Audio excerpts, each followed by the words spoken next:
दुनिया के सबसे बड़ी ताकत सुपर पावर अमेरिका के चार साबिक सदूर George Bush junior, George Bush senior, Bill Clinton और बराक ओबामा, इन सब ने दो बार अमेरिका की सदारत की और सब अमेरिका के ताकतवर प्रेसिडेंट रहे। ये सब आजकल क्या कर रहे हैं और किस कंडीशन में हैं और उन्होंने कितना पैसा कमाया, कितनी जायदादें बनाई।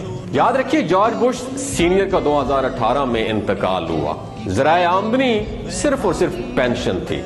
जॉर्ज बुश जूनियर एक मल्टीनेशनल कंपनी में आजकल बतौर कंसल्टेंट काम कर रहे हैं। 2016 मॉडल की आम सी गाड़ी में सफर करते हैं और उनकी अहलिया लॉरा बुश इसी कंपनी में मुलाजमत करती हैं।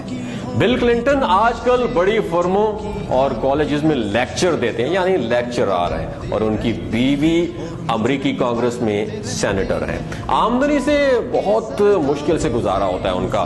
क्लिंटन आजकल माली परेशानियों का शिकार है। बराक ओबामा आजकल लेक्चरर हैं, उनकी बीवी मिशेल ओबामा एक कंपनी में मुलाजमत करती हैं और लोकल ट्रेन से आती जाती हैं और किराए के फ्लैट में रिहाइश पजीर है। और तो और उनकी एक बेटी एक कंपनी में बतौर कैशियर काम कर रही हैं। ये कैसी कौम के अफराद हैं दोस्तों, जो इतनी ताकतवर पोजीशन में रहने के बाद भी ना अपने लिए ना अपने बच्चों के लिए कुछ बना सके।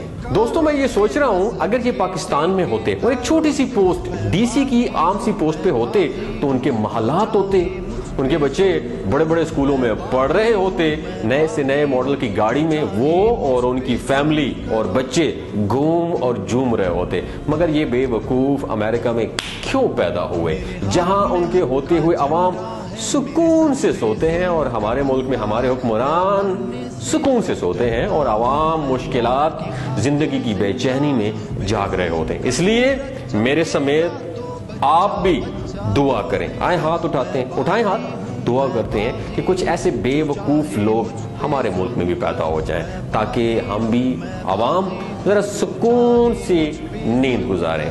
तो दोस्तों, अगर आपको ये मैसेज अच्छा लगा हो तो इस मैसेज को शेयर कीजिए। हो सकता है एक आधा बेवकूफ हमारे मुल्क में भी पैदा